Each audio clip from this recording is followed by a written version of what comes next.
الرحمن الرحيم الحمد لله رب العالمين وأصلي وأسلم على المبعوث رحمة للعالمين وعلى آله وصحبه وسلم تسليما إلى يوم الدين أما بعد اللهم لا سهل إلا ما جعلته سهلا وأنت تجعل الحزن إذا شئت سهلا رب اشرح لي صدري ويسر لي أمري واحلل عقدة من لساني يفقه قولي.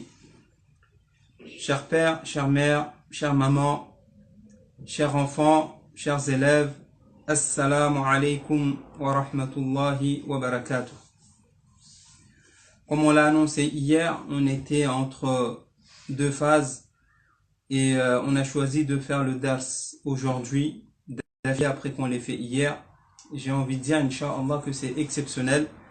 On n'a vraiment pas l'habitude de faire 2 jours d'affilée, mais vu l'importance de ce dars, et Inch'Allah que vous l'ayez compris, que ce dars-là, il est important, qu'on le comprenne, qu'on le vive, et qu'on le mette en pratique, et enfin, qu'on le propage. Ce dars qui parle tout simplement de La ilaha illallah Muhammadur Rasulullah. Ce dars qui parle de notre but sur cette terre-là, à savoir de reconnaître l'unicité d'Allah subhanahu wa ta'ala, il est très très très important.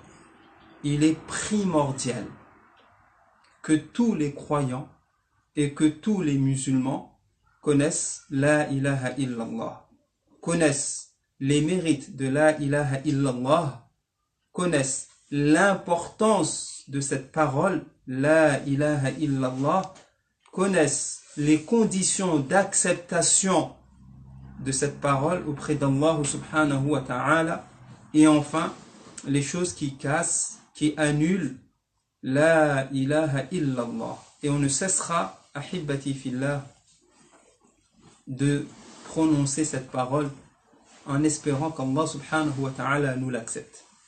Et bien sûr, comme d'habitude, avant de rentrer dans le vif du sujet, une réelle pensée à nos familles qui sont décédées, et on fait dua pour eux, qu'Allah subhanahu wa ta'ala les pardonne et leur fasse miséricorde, comme on fait dua pour nos frères et sœurs qui sont malades.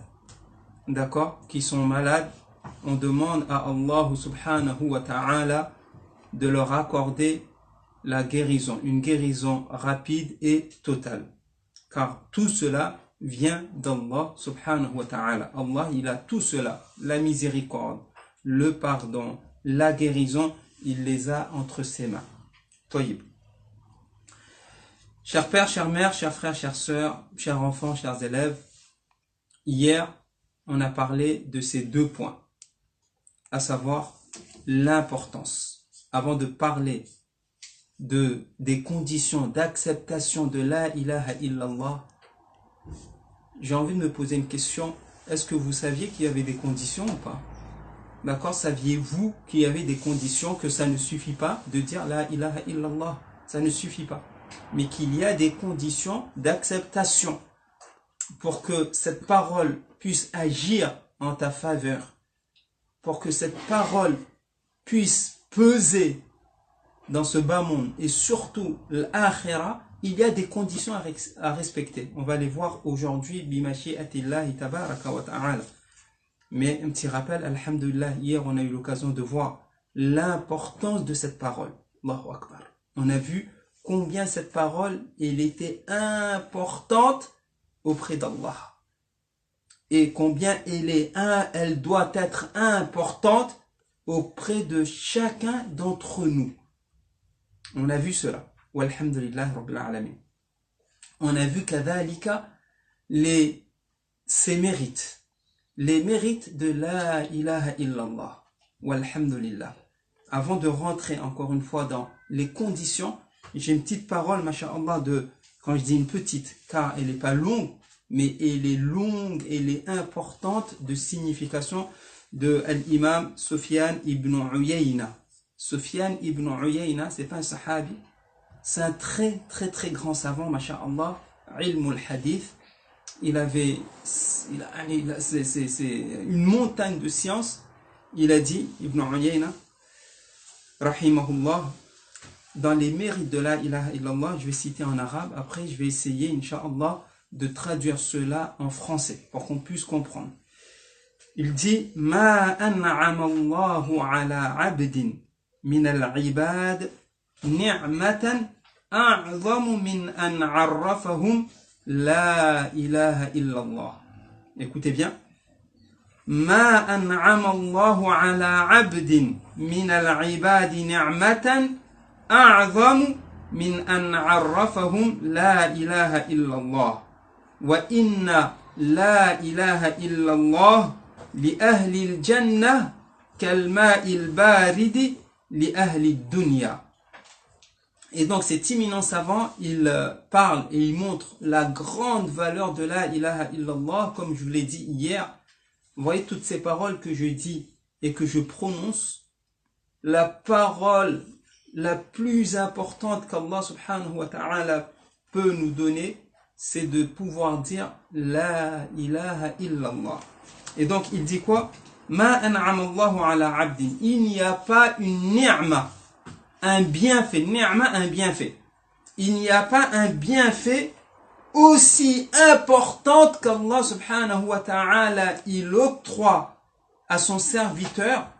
Il n'y a pas, il n'existe pas un bienfait aussi énorme, aussi grand, aussi important, qui a autant de valeur comme le fait qu'Allah subhanahu wa ta'ala il octroie, il donne à son serviteur la possibilité de connaître, an arrafahum la ilaha illallah, de les faire connaître cette belle parole, la ilaha illallah, à savoir, il n'y a point de divinité qui mérite d'être adorée à part Allah subhanahu wa ta'ala. Il continue, donc, ça vous voyez combien il place cette attestation qu'Allah il donne à celui qu'il veut. On est entouré, comme vous le savez, mes chers frères et sœurs, et ça je ne l'ai pas dit aujourd'hui, mais je le redis, c'est avec beaucoup d'honneur. C'est avec beaucoup d'honneur et avec beaucoup de modestie et avec beaucoup d'humilité que je m'assois avec vous. Et quand je dis avec vous, avec des personnes, masha'Allah, qui disent la ilaha illallah, laylan wa nahara. Tous les jours, vous êtes là à dire la ilaha illallah. Quel honneur pour le serviteur qui vous parle, le serviteur d'Allah qui vous parle, de vous expliquer cette parole. Et vous qui m'écoutiez, quel honneur, masha'Allah, que vous fassiez partie de ces gens, masha'Allah, qui ont dans leur cœur, qui ont dans leur bouche la ilaha illallah. Car je suis sûr et certain que vous faites partie, masha'Allah, de ces gens qui ont la ilaha illallah dans leur cœur et les gens qui ont la ilaha illallah dans leur bouche, en espérant qu'Allah subhanahu wa ta'ala fasse que notre dernière parole dans ce bas monde soit la ilaha illallah. Donc Ibn Uyayna il nous dit wa inna la ilaha illallah li ahli al-jannah kal ma'il barid li ahli ad-dunya. Ya Allah. Et il dit quoi? La ilaha illallah, certes, la ilaha illallah pour les gens du paradis. Qui sont les gens du paradis? Les gens qui acceptent la ilaha illallah et qui ont les conditions. Et les gens, la ilaha illallah pour les gens du paradis, c'est comme l'eau fraîche pour les gens de dunya. Vous savez que sans eau, on ne vit pas. D'accord? Sans eau, on ne peut pas vivre. Pareil pour les gens du paradis, sans la ilaha illallah, ils ne peuvent pas vivre. Aussi bien l'eau fraîche, elle est importante pour les gens de dunya, c'est aussi, la ilaha illallah, elle est encore plus importante pour nous que l'eau fraîche pour les gens de dunya. Barakallahu fikum. Aujourd'hui donc, on passe là aux conditions d'acceptation. Deuxième partie du coup.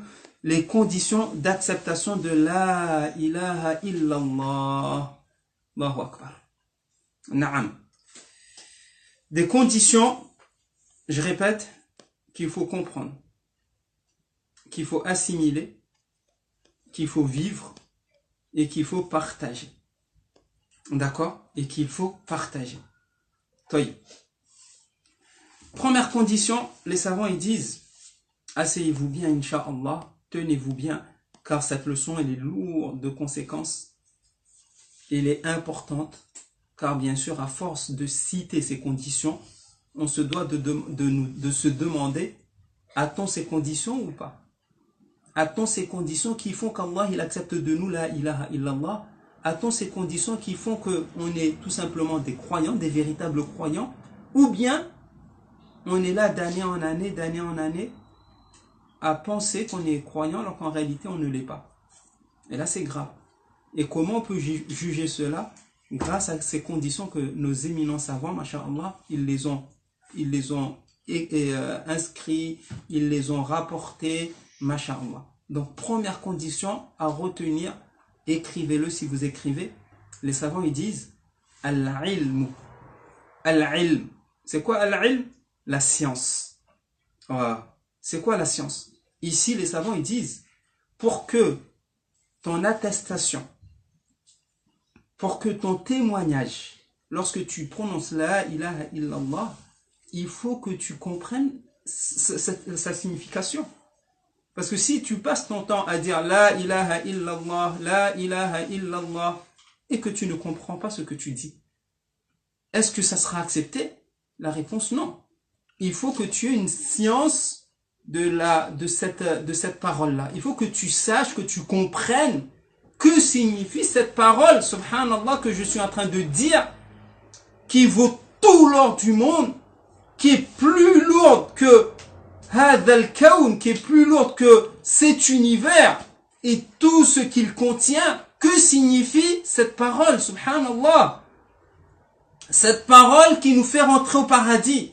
Cette parole qui...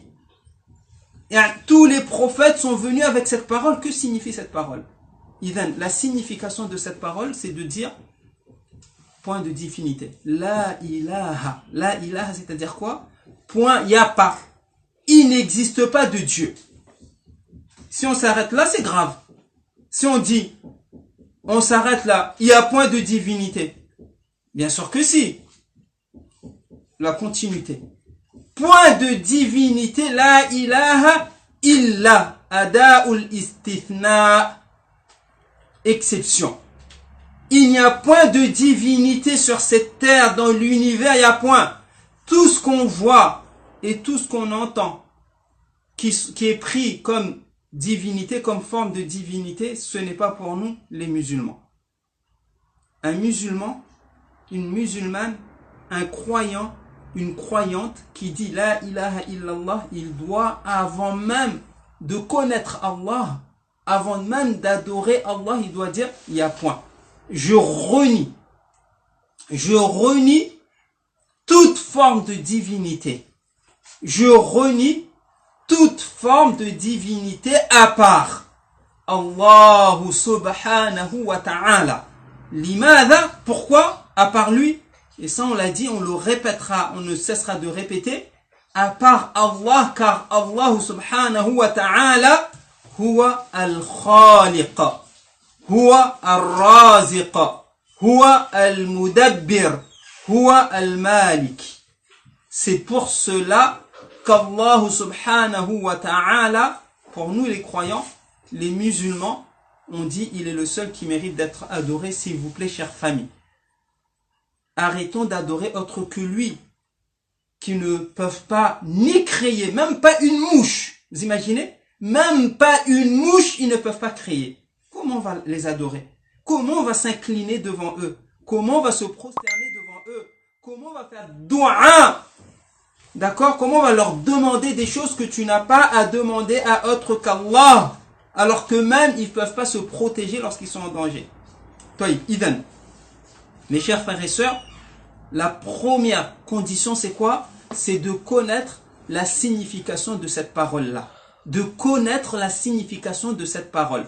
Allah subhanahu wa ta'ala, donc la signification c'est quoi? Il n'y a, retenez s'il vous plaît, la ma'bouda bihaqqin illallah, la ma'bouda, la yujad ma'boudan bihaqq illallah. Il n'y a point de divinité, mes chers frères et sœurs, qui mérite d'être adoré, qui mérite toute notre attention, toutes nos adorations, en dehors d'Allah subhanahu wa ta'ala. Encore une fois, pourquoi? Parce qu'il est le seul créateur, le seul pourvoyeur, le seul administrateur, bien le seul gérant, le seul roi absolu. Il a ses qualités. Et celui qui a ses qualités, il mérite d'être adoré. S'il y a un Dieu sur cette terre, dans l'univers, qui a ces 4 qualités-là, s'il vous plaît, je répète, s'il y a un Dieu, d'accord, qui a ces 4 qualités-là, on ira l'adorer lui aussi. Mais il n'y en a pas. Il n'y a aucun Dieu qui crée à part Allah. Il n'y a aucun Dieu qui administre ou bien qui gère à part Allah. Il n'y a aucun Dieu qui est pourvoyeur à part Allah. Il n'y a aucun roi absolu. Quand je dis absolu, du début jusqu'à la fin, il est le roi. Alors qu'Allah subhanahu wa ta'ala, il n'a pas de fin. Les rois qu'on entend, qui sont passés, qui sont morts, ils sont où aujourd'hui? Les rois qui sont là, demain ils vont mourir. C'est pas des véritables rois absolus. Allah subhanahu wa ta'ala a lui la souveraineté absolue. Barakallahu fikum. Idhan, comprendre, s'il vous plaît, la signification, al-ilm, la signification, ici les savants, ils disent de comprendre la signification de cette parole. Barakallahu fikum. Wa dalil fi dhalik, le dalil c'est qu'Allah subhanahu wa ta'ala il nous dit quoi? Fa'lam, ô Muhammad. Allah il dit à son prophète, Fa'lam, sache. D'accord? Fa'lam, sache quoi? Annahu la ilaha illallah. Fa'lam, annahu, sache qu'il n'y a véritablement aucun Dieu qui mérite d'être adoré à part Allah subhanahu wa ta'ala. Donc ici vous voyez le verbe fa'lam et sache. Sache donc qu'en vérité il n'y a point de divinité à part Allah. Allah il nous demande de savoir. Il nous demande pas seulement de répéter 1000 fois, 1 milliard de fois la ilaha illallah et de ne pas savoir ce que cela signifie. Non. Le hadith, le prophète sallallahu alayhi wa sallam il nous dit Man mata wa huwa ya'lam. Vous voyez, quiconque meurt wa huwa ya'lam et il sait au moment de mourir dans sa vie, il savait wa huwa ya'lam annahu la ilaha illallah dakhala al-jannah. La condition elle est là, à savoir tu dois savoir. Pas que tu sois là à répéter la ilaha illallah comme un perroquet, si je peux me permettre. Un perroquet, tu répètes, mais tu ne comprends pas sa signification. Et malheureusement, je répète, malheureusement, la umma, beaucoup ne savent pas la signification de la ilaha illallah. Ils répètent, mais dans les faits, dans ce qu'ils ont aujourd'hui dans leur vie au quotidien, ça contredit cette parole-là, à savoir, lorsque, par exemple, ils sont amenés, beaucoup de personnes, sans citer de nom, lorsqu'ils sont amenés à aller voir des marabouts, à aller voir des personnes pour leur dire l'avenir, à lire tous les matins leur, comment on appelle ça? Là où on lit le scorpion, jumeau, comment on appelle ça? Signe astrologique. Les signes astrologiques, voilà, ils sont là à ne pas sortir de la maison avant. Oh non, je vais lire d'abord ma signe. Qu'est-ce qui va se passer? Ah, il va m'arriver un malheur. Je sors pas de la maison. Je suis confiné. Pourquoi? Parce que c'est écrit qu'il va leur arriver un malheur. Ils sont là à croire à tout cela. Il y en a dans la Ummah, s'il vous plaît.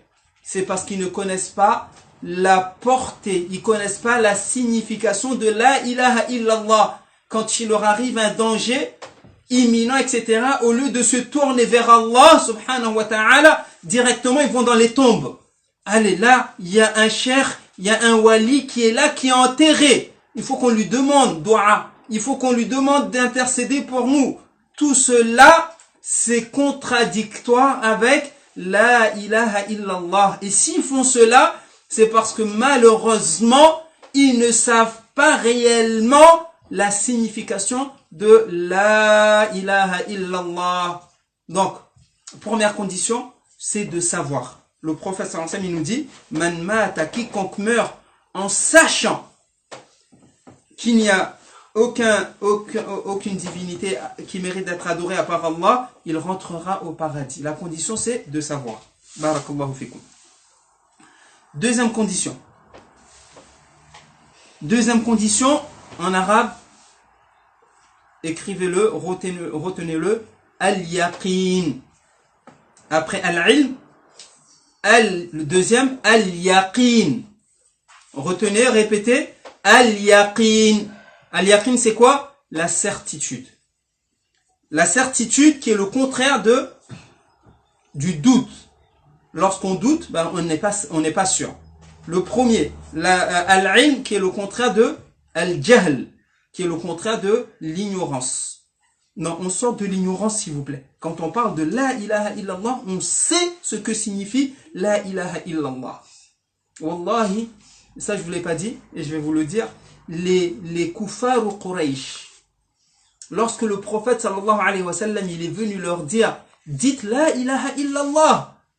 Kuffar ou Quraysh sont venus voir le prophète, ils lui ont demandé, ils lui ont dit quoi? Muhammad, dis-nous ce que tu veux. Si tu veux être le plus riche d'entre nous, on récolte, on te donne toutes nos richesses et tu seras le plus riche d'entre nous. Si tu veux être le plus important, le plus noble parmi nous, c'est toi le plus noble parmi nous. Si tu veux qu'on te marie avec la plus belle fille de la Mecque, on te marie avec la plus belle fille de la Mecque. Si tu as un djinn qui est en toi, dis-nous, on va chercher un marabout, il viendrait, l'enlèvera. Dis-nous ce que tu veux. Allahu Akbar. Le prophète sallallahu alayhi wa sallam, il leur a dit, je veux une seule chose, moi. Je veux une seule chose, une seule parole de votre part. Et ils ont dit quoi? Tu veux une seule parole? On te donnera pas une parole, on te donnera des milliers de paroles si tu veux. Dis-nous. Vous imaginez? Une seule parole que tu veux? Non, on te donnera plus. Dis-nous. Le prophète sallallahu alayhi wa sallam, il leur a dit, dites la ilaha illallah. Quand ils ont entendu cela, ils ont dit quoi? Non, impossible. Il est devenu fou. Nos 360 dieux, il les a rendus un seul. On ne doit plus adorer 360 dieux. Un dieu pour la pluie, un dieu pour la chance, un dieu pour le mariage, un dieu pour le voyage, un dieu pour etc., etc. Et tu veux que tout cela, on les met de côté, on n'adore qu'un seul Dieu? C'est ça ta parole? Non, garde là, on la veut pas. Pourquoi? Parce qu'ils avaient compris. Ils avaient compris la signification de la ilaha illallah. Qu'il n'y a point de divinité. Je dois pas adorer marabout, je dois pas adorer ci, je dois adorer uniquement Allah subhanahu wa ta'ala. Première condition d'acceptation de la ilaha illallah. Que tu saches que signifie la ilaha illallah. Deuxièmement, al-yaqin, la certitude. La certitude qui est quoi? Le contraire, comme on a dit, du shak. Ça veut dire quoi? Lorsque mon frère, ma sœur bien-aimée, mes chers parents bien-aimés, mes chers enfants, mes chers élèves, et Allah, il est témoin que je vous aime beaucoup, lorsqu'on dit la ilaha illallah, tu dois être sûr de ça.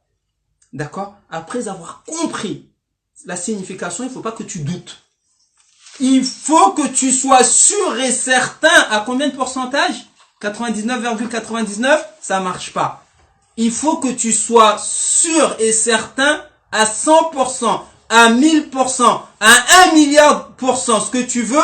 Il faut que dans ton cœur, il n'y ait aucun doute.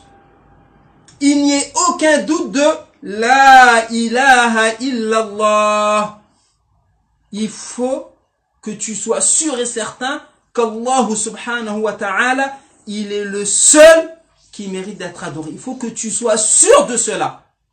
D'accord? Pas que tu viennes à, peut-être que quand j'ai des situations, je peux aller voir quelqu'un, je peux demander dua aux morts, etc. Non.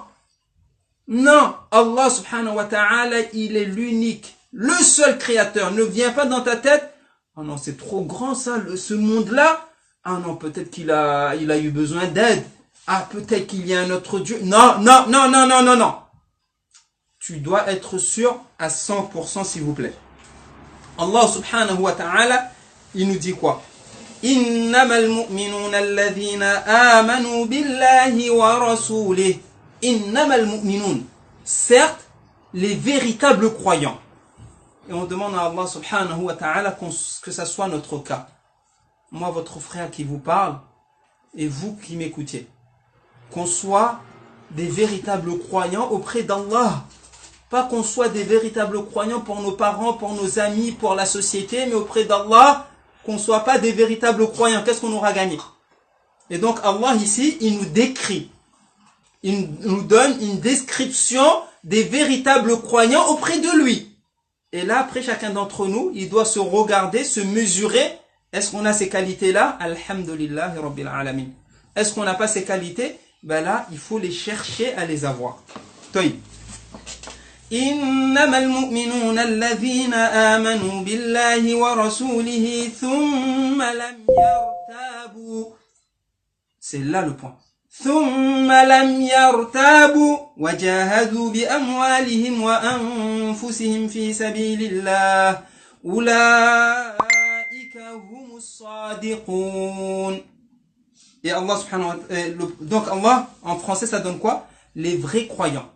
Les véritables croyants sont seulement ceux qui croient en Allah subhanahu wa ta'ala et en son messager. Qui par la suite ne doute point.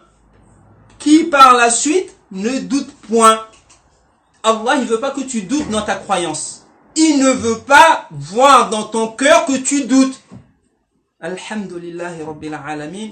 Allah, il a fait qu'on a la ilaha illallah. Allah qui fasse Ya Rabbi, Ya Allah, Ya Allah, dua, dua.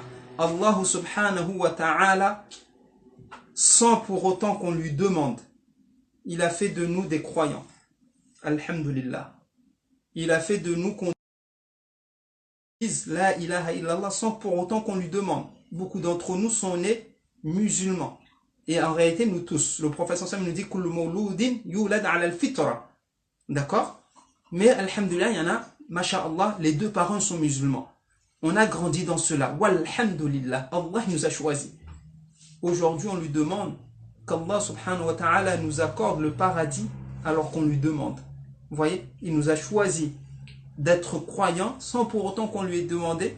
Il nous a aimés, il nous a facilité. Aujourd'hui, on lève les mains, on lui demande de nous faire rentrer au paradis. Ya Allah, on te demande, accorde-nous. Allah subhanahu wa ta'ala nous dit quoi? Les vrais croyants sont seulement, c'est eux les vrais croyants. Qui sont seulement ceux qui croient en Allah et en son messager, qui par la suite ne doutent point. Ne doutent point. À la fin, Allah subhanahu wa ta'ala de ce verset nous dit quoi? Ceux-là sont les véridiques. C'est pas les menteurs. Ils ne doutent pas. Ceux-là sont les véridiques. Donc, le prophète sallallahu alayhi wa sallam nous dit quoi? Ashhadu an la ilaha illallah wa anni rasulullah.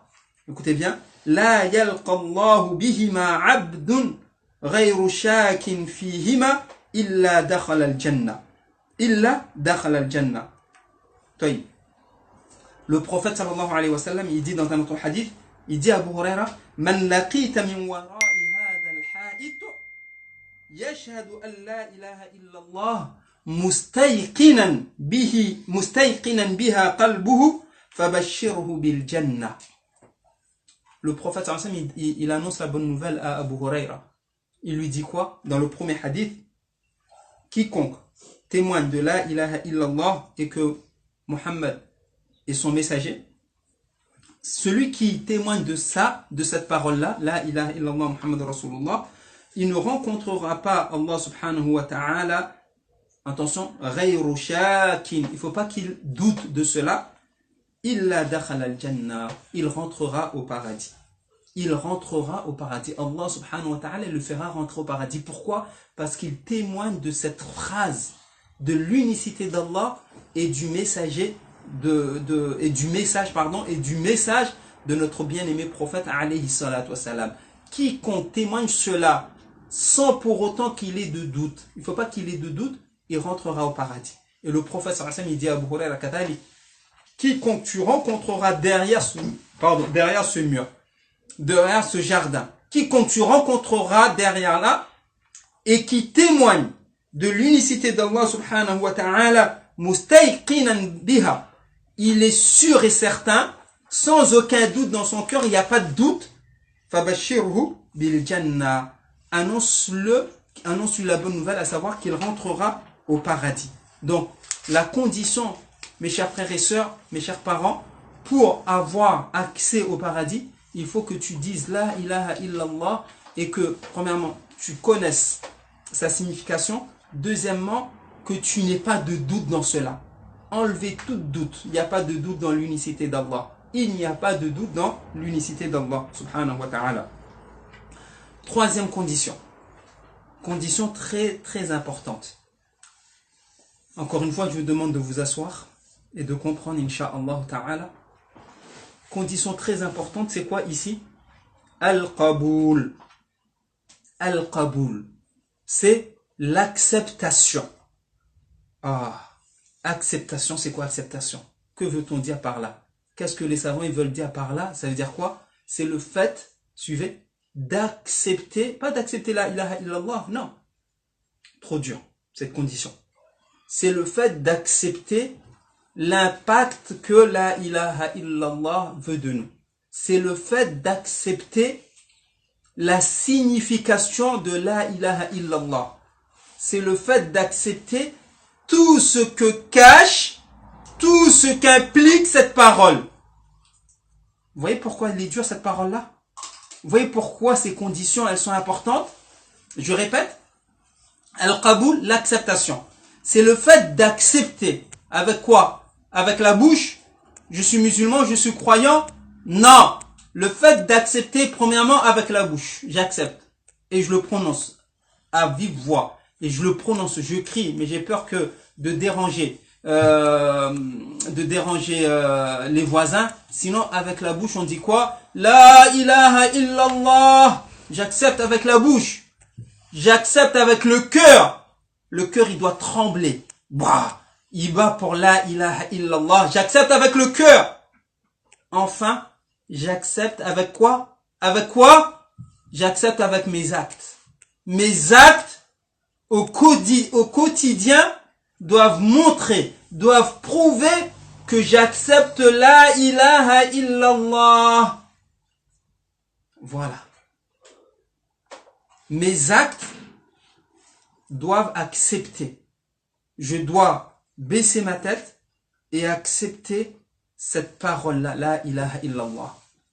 Je rentre plus en profondeur, je dois accepter de faire la prière. Je dois accepter de faire le ramadan. Je dois accepter de manger le halal et de laisser le haram. Je dois accepter la religion d'Allah. Je dois accepter, s'il vous plaît, je dois accepter l'acceptation de la... Je vous ai dit, attention. Je vous ai dit que la ilaha illallah, les conditions de la ilaha illallah ne sont pas faciles. Attention, attention. Pourquoi?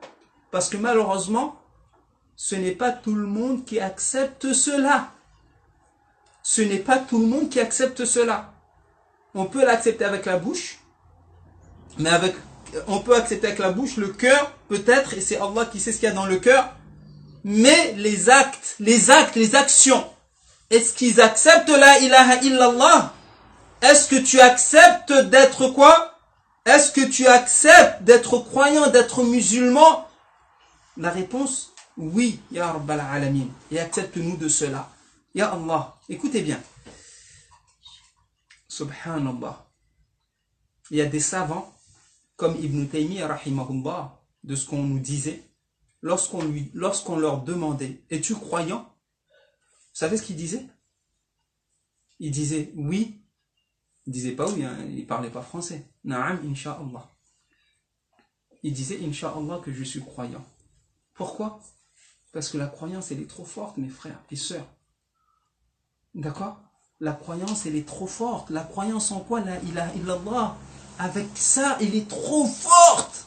C'est pour cela, lorsque tu comprends cela, tu vibres et tu comprends que cette parole, elle te fait rentrer au paradis. Si tu réponds à ces conditions, c'est normal que tu rentres au paradis et que le feu de l'enfer, il ne te consume pas. C'est normal. Pourquoi? Parce qu'elle a trop d'impact, cette parole-là. Mais quand tu l'acceptes, mais aujourd'hui, on est là à ne pas trop l'accepter, malheureusement. On est là à ne pas trop l'accepter par nos actes. Nos actes ne témoignent pas de la ilaha illallah. Nos actes, je répète, ne témoignent pas de la ilaha illallah. Nos actes témoignent de quoi? Non, il y a d'autres divinités que j'aime à part toi, ya Allah. J'aime le joueur un tel, je mange comme lui, je coupe mes cheveux comme lui, je marche comme lui, tout ce qu'il pense, je pense pareil. Telle star, telle tendance, je suis là, comme un mouton. Aujourd'hui, il faut couper son pantalon, déchiré, allez, c'est la mode. Et je prie devant Allah avec un pantalon déchiré. C'est pourquoi? Parce que ça fait beau, ça fait joli. Pourquoi? Parce qu'il y a tel joueur, c'est comme ça qu'il était habillé. La ilaha illallah. Vous voyez un petit peu? L'acceptation. Accepter avec ta bouche. En disant jour et nuit tout le temps, la ilaha illallah. Accepter avec ton cœur. Ton cœur, il doit être là. J'accepte la ilaha illallah. Je n'accepte d'adorer personne d'autre à part Allah subhanahu wa ta'ala. Mes actes doivent accompagner cela. Prière, alhamdulillah, labbaik Allahumma labbaik, je suis là. Zakat, je réponds oui, labbaik ya Allah. Le hajj, j'ai les moyens, labbaik ya Allah. Je dois baisser le regard dans une situation, je regarde pas les filles, je dois baisser le regard, je baisse le regard. Même si mes amis sont là à contempler, moi non, je baisse le regard. Pourquoi? La ilaha illallah, j'accepte cette parole. L'alcool, on nous dit que c'est bon, c'est moins cher. Non, je préfère le Mirinda. Je préfère ça. Pourquoi? Ou bien encore mieux, je bois de l'eau minérale. On nous dit que l'eau à la pompe c'est mieux. Et je laisse tout cela. Pourquoi? Parce que Allah il veut pas.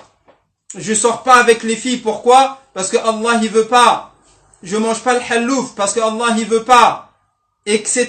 Je sors pas avec les garçons parce que Allah il veut pas. Tout ça c'est accepter. Voyez, accepter. Je prends pas le riba parce que Allah il veut pas. Voyez? Je respecte mes parents parce que Allah il veut que je respecte mes parents. Je les mette sur ma tête les parents. Quoi qu'il arrive, quoi qu'ils me disent, quoi qu'ils fassent. Sauf s'ils m'ordonnent de commettre des péchés. C'est ça, accepter la ilaha illallah. Sommes-nous à la hauteur? La réponse, ça dépend. La réponse, oui, quand ça nous arrange. Mais quand ça nous arrange pas, non, on trouve tous les dalils pour ne pas prier à l'heure. On trouve tous les dalils pour ne pas jeûner. On trouve tous les dalils pour sortir avec celui que je veux. Je suis en France, laissez-moi tranquille, je suis jeune. Laissez-moi vivre. Laissez-moi vivre. Acceptez. Vous voyez un petit peu pourquoi je vous ai dit c'est lourd ce dars-là? Oui. On a tout accepté aujourd'hui, sauf la ilaha illallah. On a tout accepté. On a accepté d'être des adorateurs de l'argent. Combien aujourd'hui, ils ne jeûnent pas parce qu'ils travaillent. Je jeûne pas, non, je travaille. Combien de personnes, ils avaient les moyens d'aller au Hajj, mais lorsque c'est l'année d'aller au Hajj, ils préfèrent tout ça, ils préfèrent aller en Thaïlande. Ils préfèrent aller en Thaïlande, etc. L'acceptation. Il est où l'acceptation?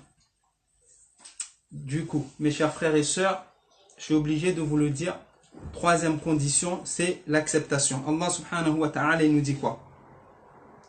احشروا الذين ظلموا وأزواجهم وما كانوا يعبدون من دون الله jusqu'au verset إنهم كانوا إذا قيل لهم لا إله إلا الله يستكبرون ويقولون أئنا لتاركوا آلهتنا لشاعر مجنون. Et dans un verset أجعل الآلهة إله واحدة إن هذا لشيء عجاب. Non, on n'accepte pas. Il y avait l'orgueil, on n'accepte pas. Vous voyez, ne pas accepter, ça peut être de la bouche à 100%. Non, j'accepte pas moi. Et là, bien sûr, tu es mécréant. Et quelquefois, tu n'acceptes pas par tes actes. Par tes actes, tu n'acceptes pas. Ça fait partie de la religion, mon frère. Ça fait partie de la religion, ça, ma soeur. Oui, mais. Ben, tu n'acceptes pas. Tu n'acceptes pas. D'accord? Ce que je veux de notre part, ce que je veux de notre part, c'est qu'on soit sincère. D'accord? Lorsqu'on fait quelque chose de bien, on a accepté de dire Alhamdulillah, on a accepté. Lorsque on délaisse, ben, qu'on sache qu'on commet des péchés. Après, bien sûr, encore une fois, on n'est pas des anges. On n'est pas des anges. D'accord? Et bien sûr, mes chers frères et sœurs, celui qui commet un péché, etc., cela ne veut pas dire à 100% qu'il n'a pas cette condition-là. Ça va de soi. Il a cette condition-là. Mais cette condition-là, elle est faible. D'accord? Il a cette condition-là. Mais il est faible. Qu'est-ce qu'il faut faire? Il faut travailler. Il faut que la foi, elle augmente pour qu'on accepte tout. Comme Allah subhanahu wa ta'ala, il nous dit, Ya ayyuhalladhina amanu dukhulu fi silmi kaffa. Rentrer dans la religion, tout le monde, ou bien toute la religion. Tu dois prendre toute la religion. Tu ne dois pas prendre ce qui t'arrange et laisser de la religion ce qui ne m'arrange pas. Ah non, ça m'arrange pas. Le hijab, non, ça m'arrange pas ça. J'ai mon corps, j'ai envie que tout le monde regarde, me voit, voyez, regardez-moi. Ben oui, ça m'arrange. Donc, non, je prends pas. Oui, ne prends pas, mais sache que ça fait partie de la religion. Tu dois accepter. Si tu l'acceptes pas, j'ai envie de dire, au moins que tu le saches. Mais est-ce que ça fait de toi un mécréant, une mécréante? La réponse, non. Encore une fois, ça ne fait pas partie, ça te fait pas sortir de l'islam. Sauf si maintenant, tu es là à rogner. À rogner. Par contre, si tu es là à savoir, oui, c'est obligatoire, mais pour X raison, tu n'arrives pas à mettre le hijab. Dans ce cas-là, on ne va pas dire que tu n'acceptes pas à 100%.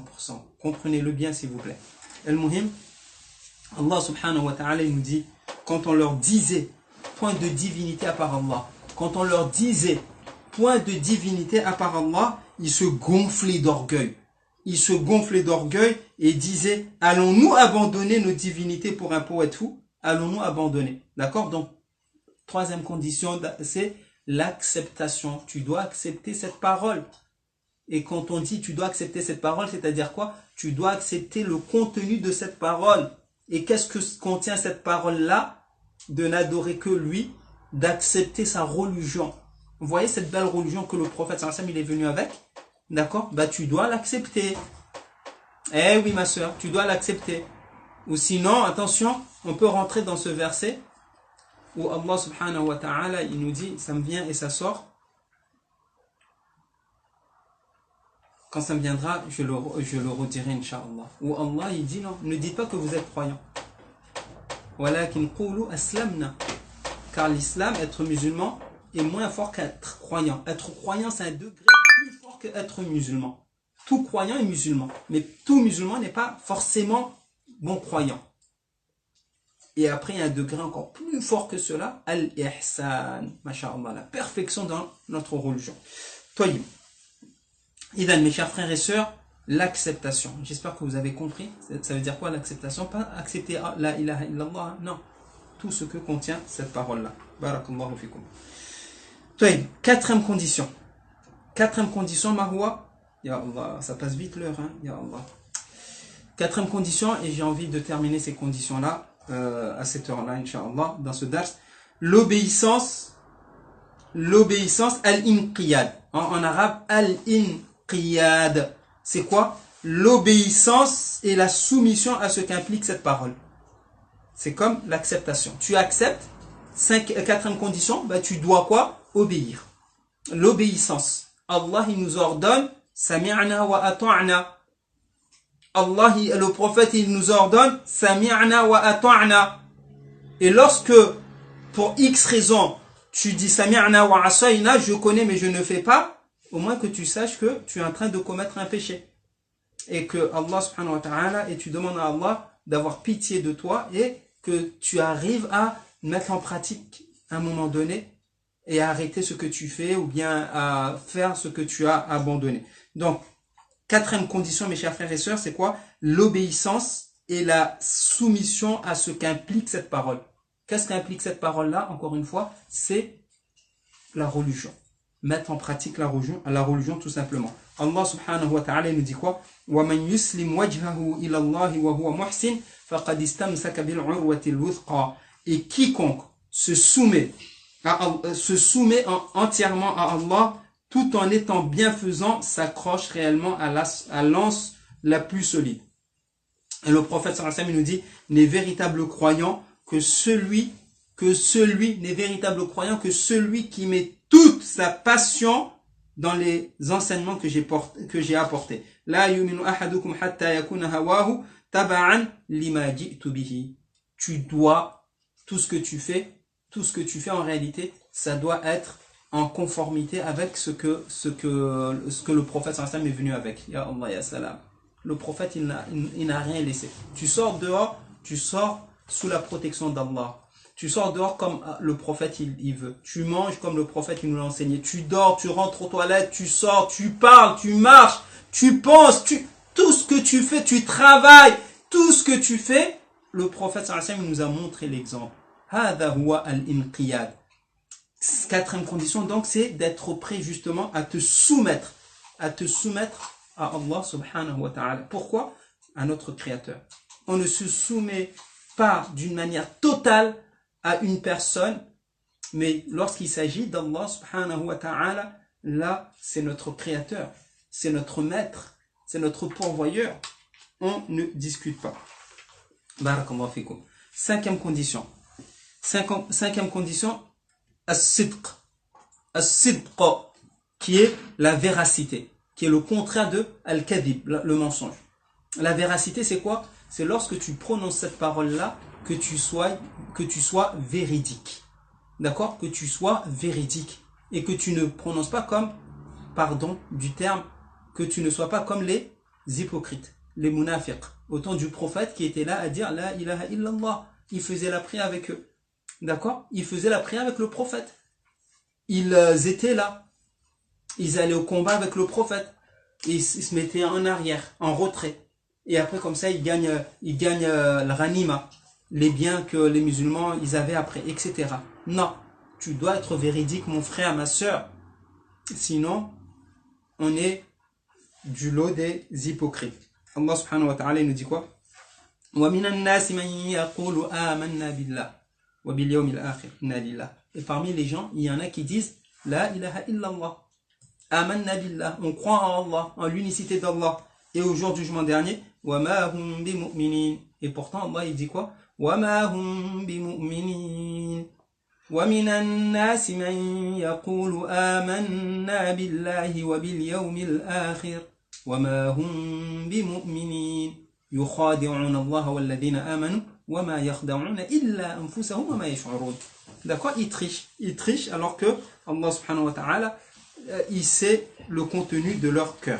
Alif lam mim ahasiba an-nasu an yutraku an yaqulu amanna wa hum la yuftanun wa laqad fatanna alladhina min qablihim falaya'lamanna Allahu alladhina sadaqu wa la ya'lamanna al-kadhibin. Allah subhanahu wa ta'ala, il doit savoir et il sait qui dit vrai ou pas. Qui dit cette parole et en réalité elle n'est pas dans son cœur, mais c'est juste pour être avec les croyants, pour se marier avec les croyantes, etc. Alors qu'en réalité il n'est pas croyant, il sait qu'il n'est pas croyant. Donc cinquième condition, malheureusement je suis pris par le temps, je dois dire un petit peu rapidement. Cinquième condition, c'est la véracité. D'accord? Cinquième condition, c'est la véracité. Tu dois le dire avec force. D'accord? Et non mensongère. Kadhalika, le prophète sallallahu alayhi wa sallam, il nous dit quoi? Ma min ahadin yashhadu an la ilaha illallah wa anna muhammadan abduhu wa rasuluhu sidqan min qalbihi illa harramahu Allahu ala an-nar walhamdulillah. Le prophète sallallahu alayhi wa sallam, il nous dit, il n'y a pas un individu qui témoigne. Suivez le hadith. Il n'y a pas un individu qui témoigne qu'il n'existe de divinité digne d'adoration sauf Allah et que Muhammad est son serviteur et son envoyé. D'un cœur véridique. Il faut que le cœur, il parle. Il faut que le cœur, il soit véridique. C'est quoi la récompense qu'il aura? Sans qu'il ne soit préservé du feu. Allahu Akbar. Le hadith rapporté par l'imam al-Bukhari. Du coup, pour avoir cette récompense, à savoir être protégé de l'enfer, il faut qu'au moment où tu dis cette parole-là, il faut que tu sois véridique. Barakallahu fikum. Sixième condition, la sincérité, qui est proche de la véracité. La sincérité qui s'oppose à toute forme de shirk. Allah subhanahu wa ta'ala nous dit Ala lillahi dinul khalis. Il faut au moment où tu prononces cette parole-là, encore une fois, il faut que tu sois sincère. Et Allah, il connaît le contenu de ton cœur. si tu es sincère ou si tu es là pour enjoliver les choses, pour montrer Zahma, je suis croyant, alors qu'en réalité tu ne l'es pas. Je suis musulman, alors qu'en réalité tu ne l'es pas. Pour pouvoir te marier avec des sœurs musulmanes, parce que comme on l'a dit, si tu n'es pas musulman, tu ne peux pas te marier avec une musulmane, donc tu le dis et tu n'es pas sincère. Non, il faut absolument la sincérité pour que cette parole-là, elle soit acceptée auprès d'Allah subhanahu wa ta'ala. Septième condition. Ah, cette condition-là, elle est énorme. Elle est énorme, elle est énorme. Est-ce que je vais vous la dire ou pas? Je sais pas. Septième condition. Huitième condition, je laisse la septième condition. Huitième condition, c'est le fait de rejeter tout ce qui est adoré en dehors d'Allah. Les savants, il y a cette condition. Beaucoup de savants ont cité cette condition, surtout les savants avant. Et les contemporains, ils citent cette huitième condition qui est le fait de rejeter. De rejeter toute forme de tout ce qui est adoré en dehors d'Allah. Tu rejettes. D'accord? Tu dois rejeter, tu dois renier, tu dois dire non, c'est pas des dieux. Mais bien sûr d'une belle manière. On n'est pas là, encore une fois, suivez, on n'est pas là à pointer le doigt. Ce n'est pas notre rôle. On n'a pas cette science. On n'est pas là pour insulter les autres divinités qui existent. Nous, on est là pour, bien sûr, dire il n'y a qu'un seul Dieu qui mérite d'être adoré, c'est Allah. On sait que les chrétiens, ils adorent Jésus. On sait que les juifs, ils adorent leur Dieu. On sait que les bouddhistes, ils adorent leur Dieu. On sait que tout cela, on le sait. D'accord? Nous, on est là pour dire, nous, on adore Allah subhanahu wa ta'ala, le seul qui mérite d'être adoré. Barakallahu fikum. Septième condition. Septième condition, je vous ai dit, elle est difficile, hein, cette condition-là. Elle est comme l'acceptation, la condition d'acceptation. J'ai sauté, je suis allé de 6 à 8. Je voulais laisser celle-là en dernier. Septième condition. Septième condition, c'est quoi? Vous savez c'est quoi ou pas? Elle est difficile. Elle est comme, je dois accepter cette parole-là. Et encore une fois, j'ai dit, dans nos actes, on voit que on a du mal à accepter pour certains d'entre nous qui peuvent adorer Allah, mais avec beaucoup de difficultés. Par exemple, on doit toujours prier, on doit se réveiller à 4 heures du matin, 3 heures du matin. Non, tu dois le faire avec force. Tu acceptes. Le ramadan, mais je suis faim, je suis fatigué. Tu dois le faire avec force. Etc. Septième condition, c'est aimer cette parole. Eh oui. Eh oui. Aimer al-mahabba. Al-mahabba, l'amour. Aimer cette parole, mes chers frères et sœurs, mes chers parents, mes chères mamans. Allah. Aimer cette parole, ça veut dire quoi? Aimer cette parole, ça veut dire quoi, s'il vous plaît? Aimer cette parole, vous savez ce que ça veut dire? C'est aimer tout ce que contient cette parole. C'est aimer la religion d'Allah, subhanahu wa ta'ala. Aimer faire les prières, aimer faire le ramadan, aimer aller au hajj, aimer respecter les parents, aimer sortir dehors en étant habillé d'une manière qui plaît à Allah. Mais moi non, j'aime pas sortir avec le hijab. Mais qu'est-ce que tu me racontes? J'aime pas sortir avec le hijab. Écoute bien ma soeur, ne le dis pas. Ne le dis pas. Pourquoi? Parce que parmi les conditions d'acceptation de ta parole qui te fera rentrer au paradis, tu dois aimer cette parole-là. Tu dois aimer la religion d'Allah, s'il te plaît. Mais moi, j'ai mon petit copain. Je suis en France. Ça fait des années qu'on est ensemble. Qu'est-ce que je vais faire? Je l'aime. Bah oui, tu l'aimes. Mais tu dois plus aimer Allah que lui. Ya Allah. Vous voyez combien ça doit changer toute notre vie. Hein? Ça doit changer toute notre vie. Toute notre vie, je dois aimer cette parole.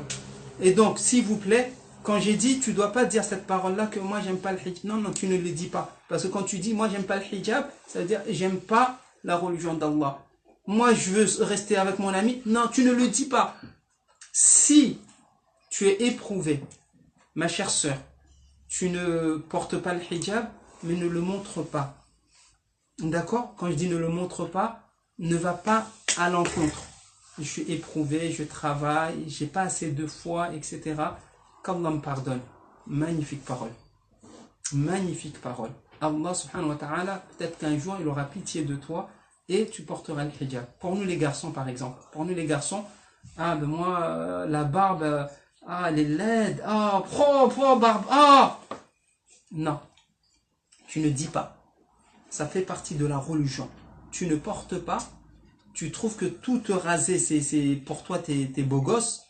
Et le prophète qui avait la barbe et tout, il n'était pas beau gosse, si c'est ce que tu trouves.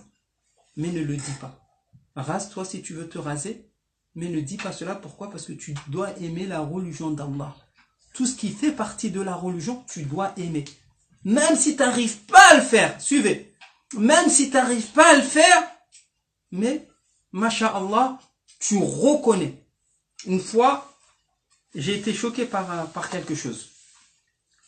Par les manifestations pour le hijab. Pas contre le hijab, pour le hijab. Masha'Allah, j'ai vu des scènes, ça m'a fait plaisir. Peut-être qu'il y avait plus de sœurs qui portaient pas le hijab que de sœurs qui portaient le hijab. Tu arrives, mais à la télé, tu regardes, mais qu'est-ce qu'elles font ces filles qui portent pas le hijab dans une manifestation pro-hijab? Mais qu'est-ce qu'elles font? Elles sont là à hausser la voix, le hijab, mais elles portent pas. Et là, tu dis Allahu Akbar. C'est des personnes qui aiment Allah.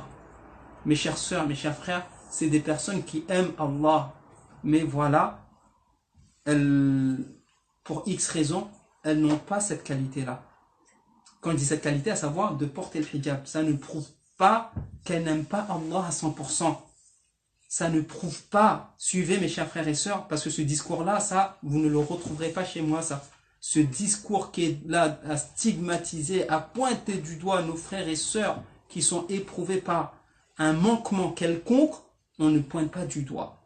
Pourquoi on ne pointe pas du doigt, mes chers frères et sœurs? Parce que tu ne sais pas leur place auprès d'Allah. Certes, peut-être elles n'ont pas ça, elles ont ce manquement-là, mais peut-être qu'elles ont des choses qu'elles font, ou bien qu'ils font, pas parce qu'ils ne portent pas l'ahya, qu'il est mauvais. Peut-être qu'il se lève la nuit, ce frère-là. Peut-être qu'il donne sadaqa, peut-être qu'il a un bon fond, etc. On ne sait pas. Peut-être qu'il a une place privilégiée auprès d'Allah. C'est pour cela, mes chers frères et sœurs, oui, 7e condition, aimer cette parole. Et bien sûr, cette parole, aimer, c'est un pourcentage. Il y en a, c'est 5%, 10%, 20%, 50%, on ne sait pas. Le muhim, on doit aller dans ce sens-là. On doit aimer cette parole-là. Et on doit aimer la religion d'Allah subhanahu wa ta'ala. Et si maintenant, on est confronté, on est éprouvé par des manquements concernant la religion, allez, qu'on se tranquillise et qu'on ne pointe pas du doigt et qu'on ne pense pas qu'on est kafir, qu'on est mécréant pour cela. Non, c'est pas le cas. Après, à nous de travailler, à nous de faire en sorte, à nous d'augmenter notre foi, d'augmenter notre pratique, d'augmenter notre amour pour Allah subhanahu wa ta'ala. Voilà le cours d'aujourd'hui. Barakallahu fikum. Et on demande en commentaire, tu lis quel ouvrage? Je m'attendais à cette question-là. Subhanallah. Je m'attendais à cette question. Cet ouvrage-là, c'est At-Tawhid. Il est comme ça. Inch'Allah, son auteur, c'est toujours moi. C'est moi qui l'ai fait, celui-ci, mais pour l'instant, il est sous forme, j'ai envie de dire, brouillon.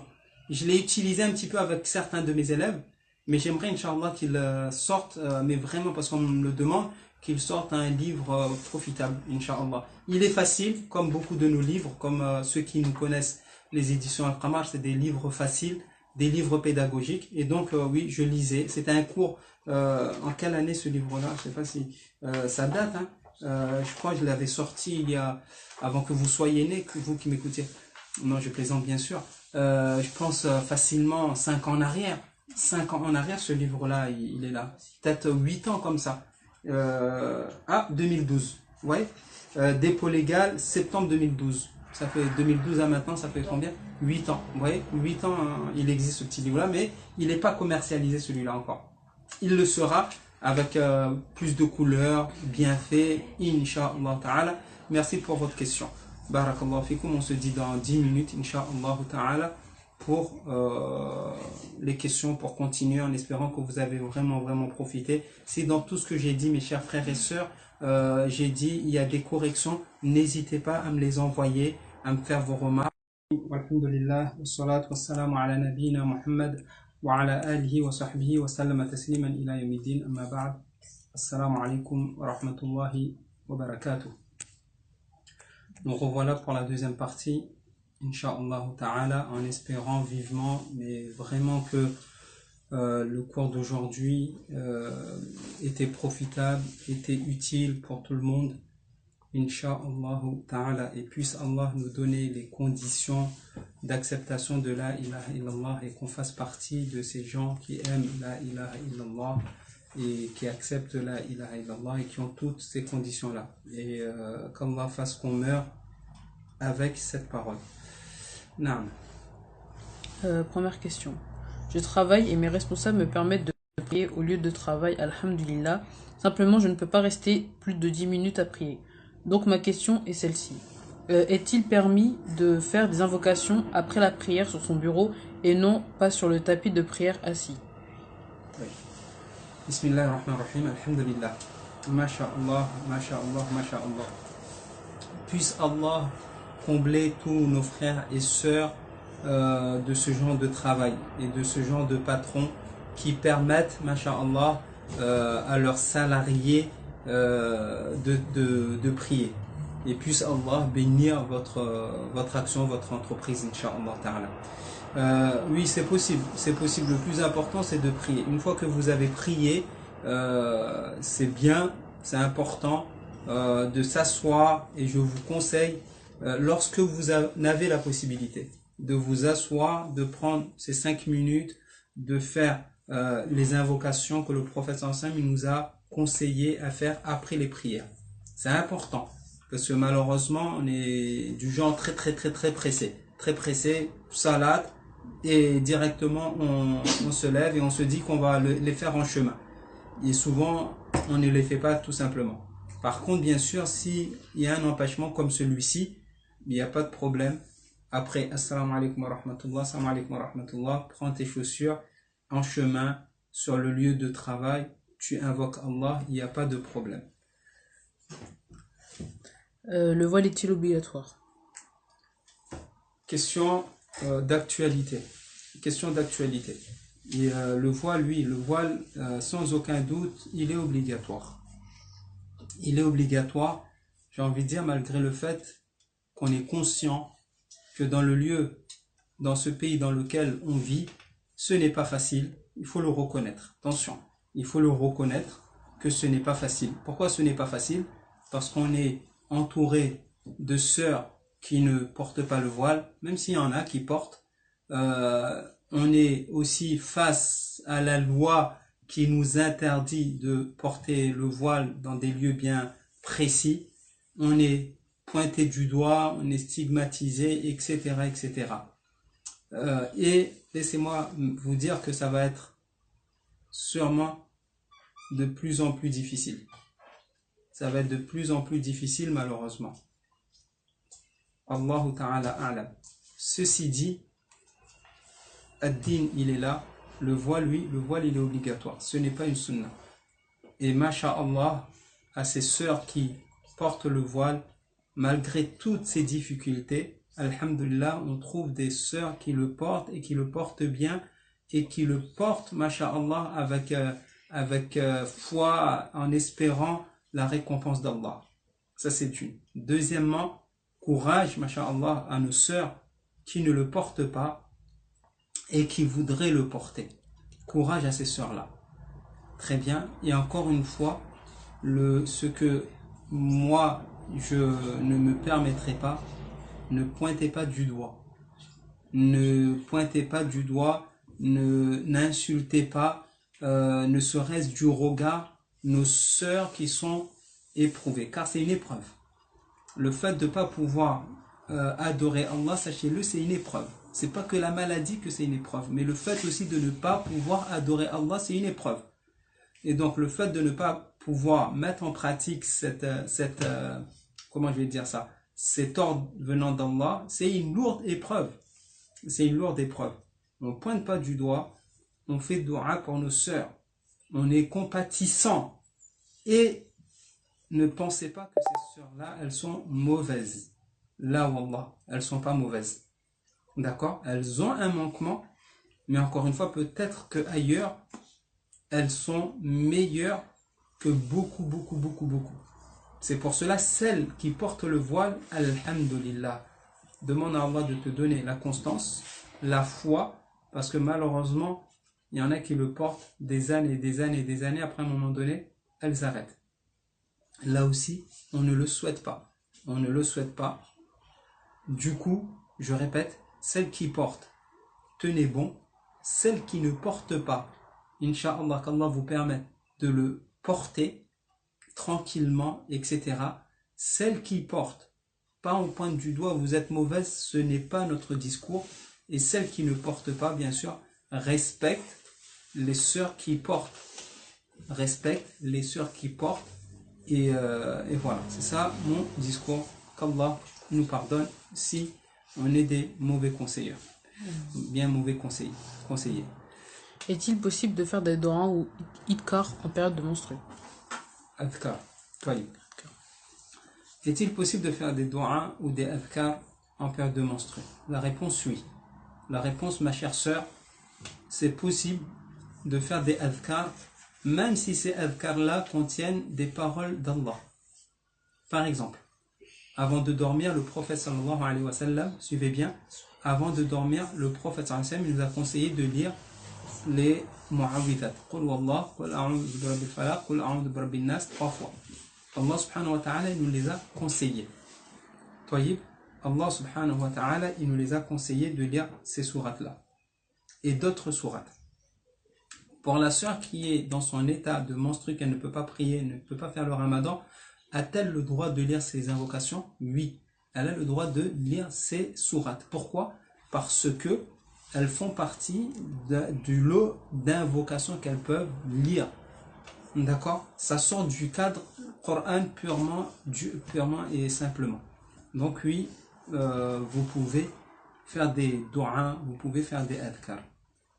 Sur ORTC, la chaîne comorienne, il passe les dars de l'ancien moufti, qu'Allah lui fasse miséricorde. Il faut donc changer de chaîne si jamais on tombe dessus. Ah bon? C'est une question. D'accord. Non, il ne faut pas changer de chaîne. Il faut pas changer de chaîne. C'était quelqu'un que je ne connais pas assez, même si j'ai eu l'occasion de le saluer. Mais c'est une personne qui, Allah yarhamhu rahmatan wasi'a, qui avait de la science. Il avait de la science, surtout, je pense la science qu'il avait, surtout dans l'histoire du prophète. Dans l'histoire du prophète, j'ai eu l'occasion de l'écouter un petit peu lorsqu'il parlait de l'histoire du prophète. Ça se voyait qu'il parlait avec science, en connaissance de cause. Et après changer, non, pourquoi on va changer?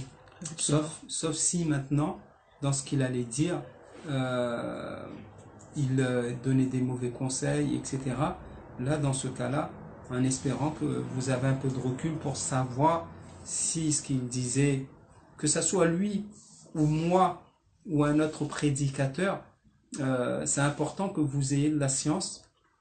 Comme ça, vous pouvez, attention, parce que c'est vrai que malheureusement, il y en a qui peuvent nous induire en erreur. Malheureusement, et j'ai pas d'exemple en tête. Ne me demandez pas de vous donner des noms, je vous ne les donnerai pas. Malheureusement, il y en a qui peuvent nous induire en erreur, en espérant, Inch'Allah Ta'ala, qu'ils ne le font pas exprès, et c'est par ignorance. Et après, c'est vrai, c'est important d'avoir une science qui vous permette de faire la différence. Faire la différence, est-ce que c'est vrai, est-ce qu'il faut suivre ou pas? Voilà.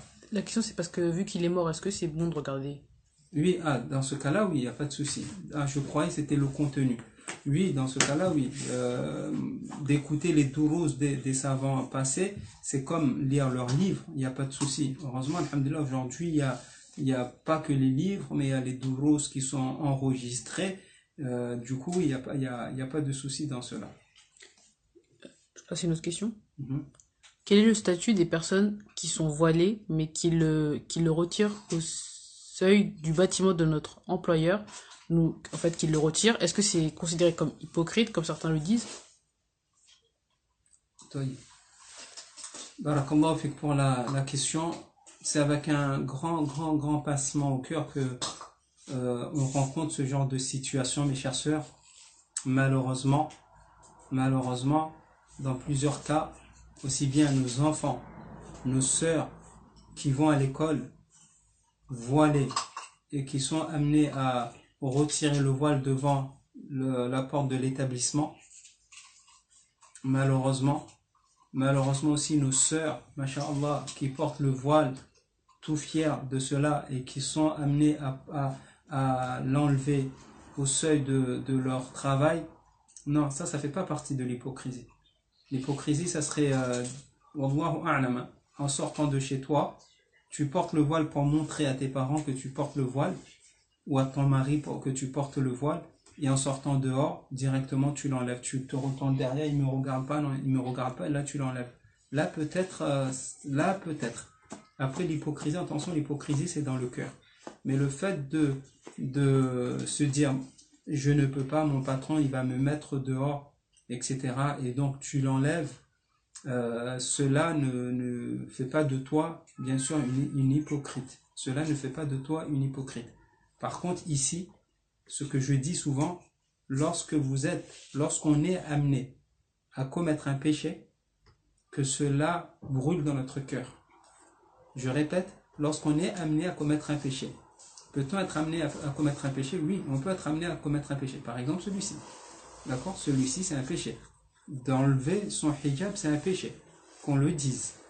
Yawm al-Qiyamah, j'aurai la lourde responsabilité de ne pas avoir dit. C'est un péché. Mais il y a deux cas de figure différentes. Deux personnes différentes. Celle qui l'enlève et qui est tout content. Ah, mais enfin, mes cheveux vont respirer. Ah, vous voyez, je suis belle. D'accord? De celle qui l'enlève et qui a un pincement au cœur. De celle qui est triste de l'enlever. De celle qui est quoi? Qui cherche d'autres travail pour faire et qui pourront lui permettre de garder le hijab. Ils sont pas pareils. Elles sont pas pareilles, ces deux sœurs. Pareil pour nous les garçons. De celui qui tous les vendredis il se rase. Le vendredi, vous imaginez, le vendredi c'est le jour où tu dois te faire le plus beau possible. Et toi, pour te faire beau, c'est de te raser. De faire le contraire de ce que le prophète sallallahu alayhi wa sallam t'a dit. C'est énorme. C'est énorme. Non. Que tu te rases parce que ton patron il veut pas, etc. Et donc tu te sens, dans ton cœur, il y a cette contrainte-là. C'est pas pareil que si maintenant tu le fais avec plaisir. Ce n'est pas pareil. D'accord, mes chers frères et sœurs?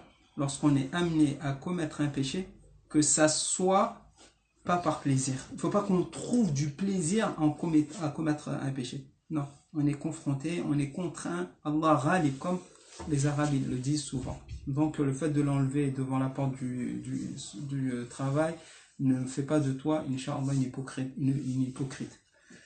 Salam alaikum, en état d'impureté, pouvons-nous lire le Coran en phonétique, sachant que dans le Coran, il y en a en arabe aussi? En phonétique, oui, tu peux le lire. Il n'y a pas de souci. Mais si c'est phonétique arabe? Si c'est phonétique arabe, non. Pardon. Quand je dis tu lis la phonétique, ici c'est de lire quoi? Au nom de Dieu, le miséricordieux, le tout miséricordieux. Pourquoi? Parce que ça, c'est pas la parole d'Allah.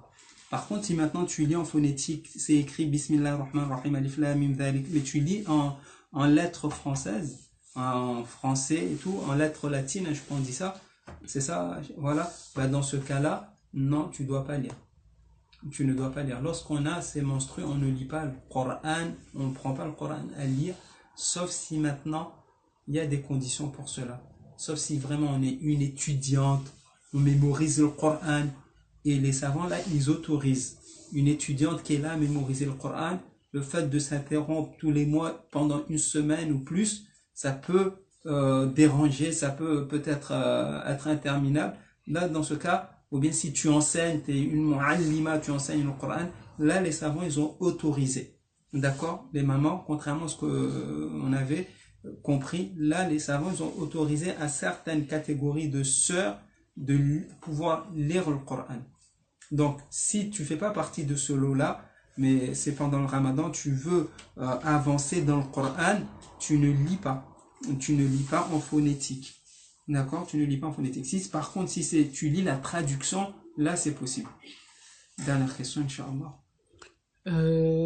Que penser des personnes qui demandent à des chers d'intercéder pour eux? Toi, question importante, question de tawhid.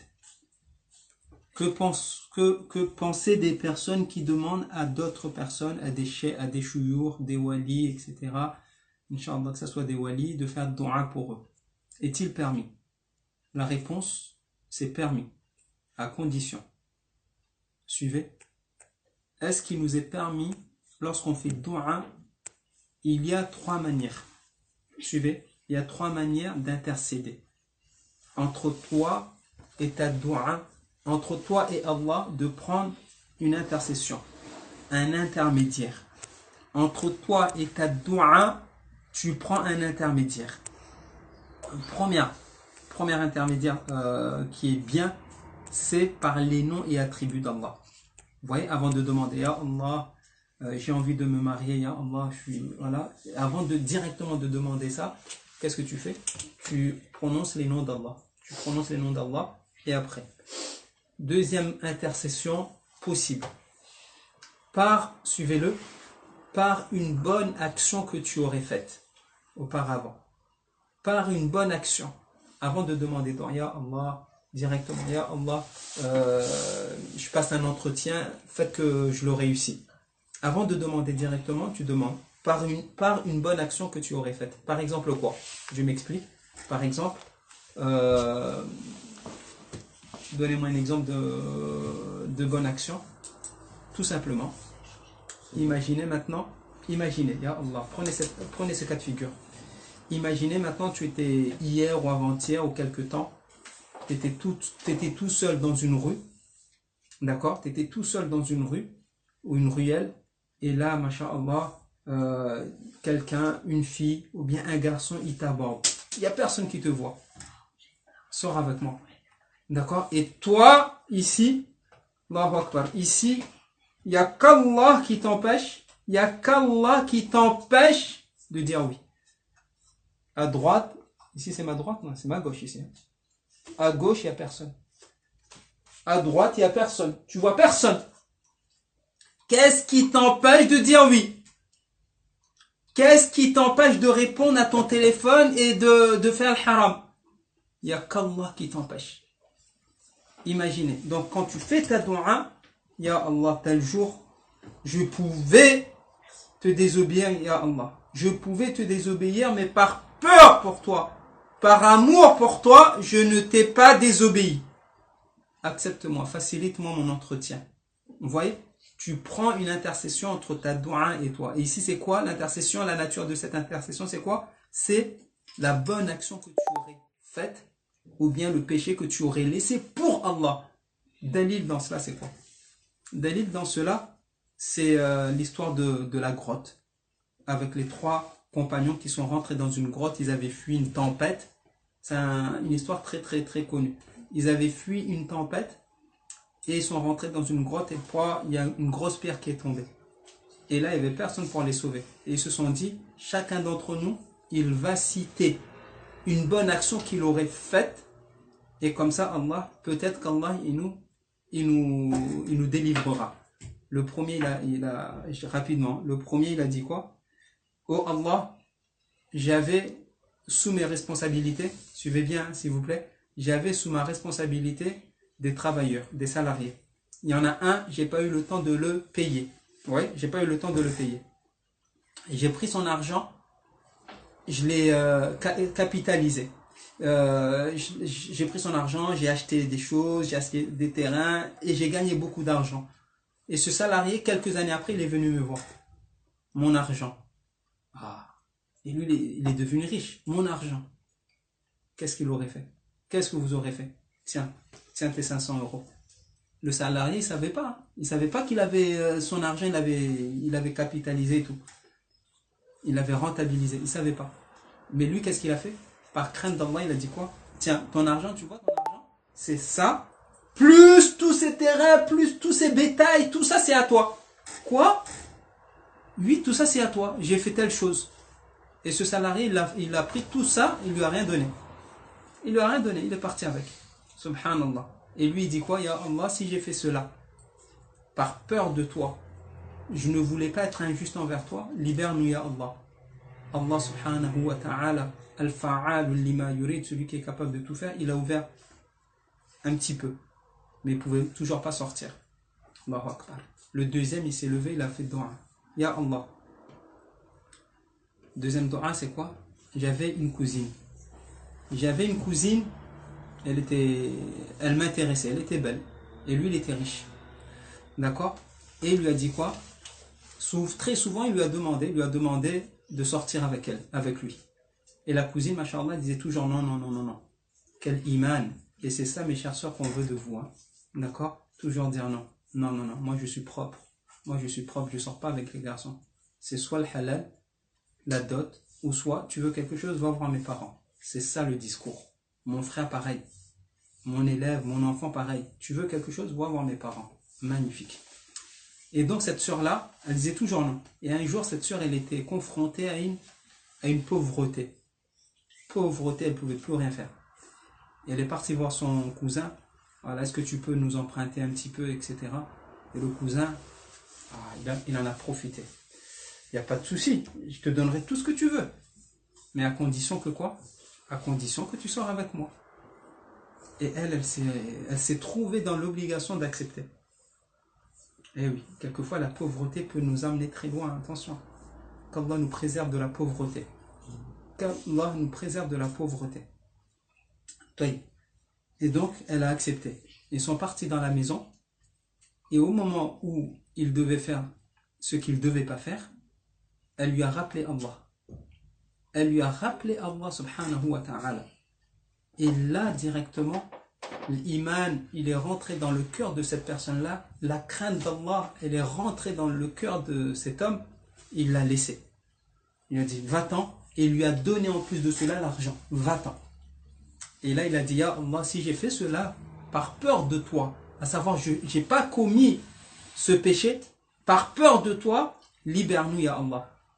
Et alhamdulillah, Allah, il a ouvert un petit peu. Mais il ne pouvait toujours pas sortir. Le troisième, ce troisième-là, c'est pour les enfants. Toute personne qui a des parents parmi vous, lève la main, je lève la main.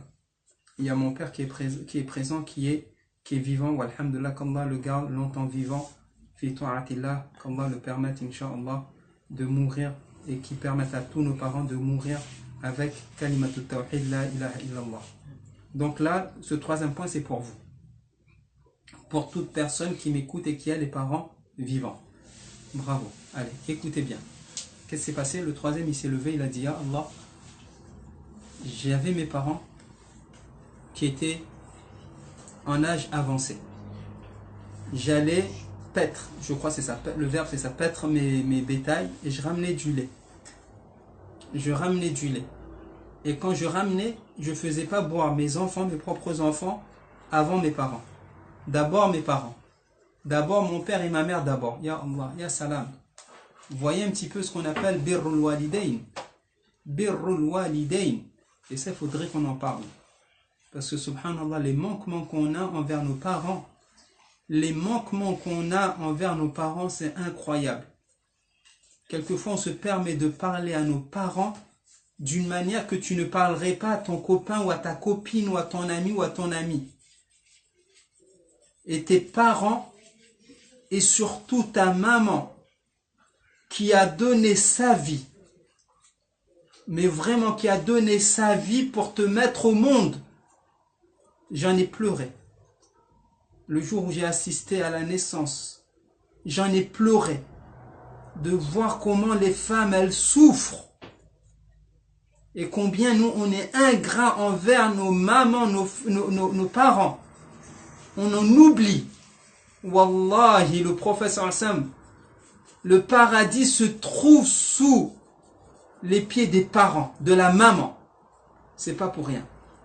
Et donc ce frère, il dit quoi? il ramenait le lait avant de donner à ses enfants d'abord les parents. D'abord ses parents. Et un jour, il s'est retrouvé dans cette situation. Il est venu, comme d'habitude, avec le lait. Il a trouvé ses parents, ils dormaient la nuit. Ya Allah. Il est resté debout à leur chevet. Il est resté debout auprès d'eux et il n'a pas donné à ses enfants qui étaient là, qui avaient faim et soif. Mais il ne mourrait pas de faim et de soif, sinon il l'aurait donné, bien sûr. Il est resté debout, il n'est pas parti. Ya Allah, Ya Allah. Pardonne-nous pour nos manquements envers nos parents. Il n'est pas parti se reposer, il aurait pu. Imaginez-vous un instant, et soyons véridiques, si c'était nous. Tiens, papa, maman, lève-toi, qu'est-ce que vous faites là? Debout. Non, respect. Comme il nous arrive de déranger nos parents quand ils dorment. On n'a pas ce tact-là de savoir, ah, nos parents, ils sont en train de dormir, je chuchote. Je marche sur comment on appelle ça? Les pointes des pieds, pour ne pas déranger mes parents. Non, on ne connaît pas ça. Lui, il est resté debout. Il est resté debout. Nous, qu'est-ce qu'on aurait fait? Soit on les aurait dérangés, je suis là, papa, maman, venez boire. Ou bien on serait parti, ou bien on aurait donné à nos enfants. Mais lui, là, il est resté debout jusqu'au matin. Par respect pour ses parents. Incroyable, mais vrai. Incroyable, mais vrai. Et là, il dit, ya Allah, si j'ai fait ça pour toi, si c'est une bonne action que j'ai faite, hein, c'est ça. Schéma, c'est ça. Si c'est une bonne action que j'ai faite, le subjonctif quoi? Ya Allah, subhanahu wa ta'ala, ya Allah, délivre-nous. Et Allah, subhanahu wa ta'ala, il a ouvert encore plus, et ils ont pu partir. Ah, ya salam. Le respect des parents. Le respect des parents. Le prophète sallallahu alayhi wa sallam nous dit quoi? Ne rentrera pas au paradis celui qui manque de respect à ses parents. Il y en a qui osent manquer de respect. Parler sur un ton qu'Allah il n'a pas autorisé. Il y en a qui osent les crier dessus. Ya Allah. Il y en a qui osent les frapper. Il y en a qui osent les mettre en prison. Il y en a qui osent les mettre dans des maisons de retraite pour ne pas rester avec eux. Prenez mon père, prenez ma mère, je ne patiente plus. Elle m'énerve. Elle me fait, voilà, je terminerai pas le mot. Inna lillahi wa inna ilayhi raji'un. Il y en a qui laissent leurs parents aller au resto du cœur alors qu'ils ont la possibilité de les aider. Il y en a. Vous voyez un petit peu le manque d'ingratitude qu'on a. Il y en a des semaines et des semaines, ils n'appellent pas leurs parents. Ils ne connaissent pas s'ils sont vivants, s'ils sont malades. Non, ils ne connaissent pas. Inna lillahi wa inna ilayhi raji'un. Et vous voulez qu'on ait la baraka dans notre vie? Impossible. Impossible. Et donc, j'arrête l'intercession par une bonne action qu'on a faite. Troisième intercession. Troisième intercession, c'est quoi troisième intercession? Voilà. C'est de demander dua, de demander à une personne, suivez, de demander à une personne que tu penses qu'elle est bien, qu'elle est pieuse. Tu ne vas pas demander à une personne qui n'est pas pieuse, qui ne prie pas, qui ne fait pas le ramadan, qui est, etc., d'apparence que tu sais qu'il fasse dua pour toi. Non. Tu demandes à une personne que tu sais qu'elle est pieuse, qu'elle est ça, qu'elle est bien, fais dua pour moi. Là, oui. Là, c'est possible. Dalil, c'est quoi? C'est que le prophète sallallahu alayhi wa sallam, il a demandé à Omar qui partait en Omra, il a dit Omar, ne nous oublie pas dans tes doigts. Le prophète il faisait dua pour les sahaba, etc., vice versa. Et donc là c'est possible. Mais à condition, je veux que vous reteniez ça s'il vous plaît. Surtout les mamans, les papas, surtout si vous êtes des Comoriens qui m'entendez, écoutez ça. D'accord? Je ne vais pas parler en comorien, parce que je ne parle pas très bien en comorien. Et aussi, j'ai peur de pénaliser, masha'Allah, mes familles qui ne sont pas comoriennes et qui nous écoutent. Mais ça, malheureusement, vous le faites, les Comoriens. À savoir quoi? On ne demande pas à quelqu'un qui est mort. On ne demande pas à quelqu'un qui est décédé, qui est sous terre. On ne lui demande pas qu'il fasse dua pour nous. C'est interdit. C'est ça, ashirku billah. C'est ça l'association. Mais si il était pieux, il était wali, il était ça, il était bien, etc. Bravo pour lui. On ne dit pas non, on ne dit pas le contraire. Mais une fois qu'il est mort, il a besoin de nos doigts. C'est nous qui devons demander doigts pour lui. C'est nous qui devons formuler des doigts pour lui.